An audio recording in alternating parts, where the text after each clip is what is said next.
Here's what I learned from Alex Hormozi's if I wanted to be rich and famous in 2024, here's what I'd do.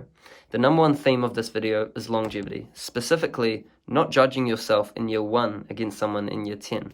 For example, Mr. Beast has now been making YouTube videos for 10 years, and for me to start making YouTube videos today, it would take me approximately 10 years to gain the same amount of knowledge, insight, and leverage as he has in year 10 in the game of making YouTube videos.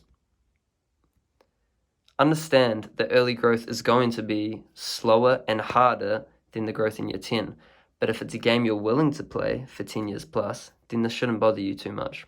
The second is just the art of being yourself, and the product is you with a personal brand. You need to understand that, and the best marketer describes the product the best.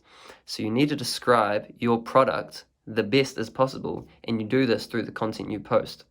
If I am only posting about certain stuff like football, health, religion, but leaving out stuff like social interactions, singing, dancing, or other random stuff I'm doing, I'm diluting the audience who is interested in the stuff I'm posting about, because again, I'm posting about stuff they're interested in, but are they interested in me yet? Maybe not. But if I add in this stuff, I can make them interested about me because I add depth to me.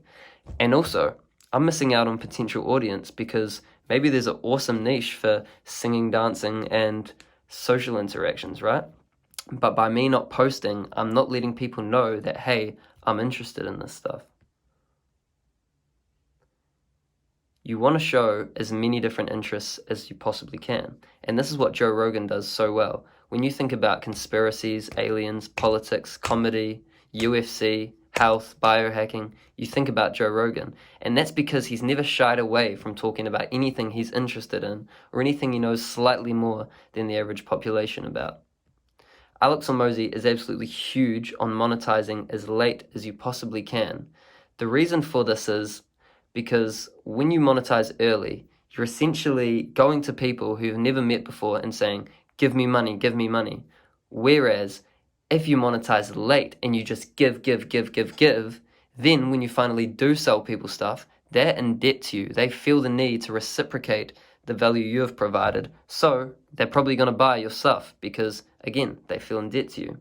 The other thing is not monetizing something that is out of your brand. So for me, it would be in my brand to monetize something within football, religion, or health potentially. However, if I monetize something in the beauty space, sure, it'd make a little bit of sense because I'm a very handsome man, but I don't talk about beauty enough to have fans or audience that would want to buy something in the beauty sector, right? It's going to be a bunch of football and religion people being like, I don't care about that. So by picking something that fits within your brand, you attract the exact type of people who are already watching you and who already like you. You understand? Another major theme was packaging your content. And the best example of this is the Kardashians. They started out with cable and then eventually moved to streaming services. And they also hopped on social media very early. And if you think about it, it's insane that just a normal family has stayed relevant for like 20 plus years. And literally just because they've been able to get attention again and again and again. To summarize the whole video, it would be that building a personal brand is long, it's hard, and it sucks like any other profession. But by doing it for a long time, consistently, and like a pro, you will succeed.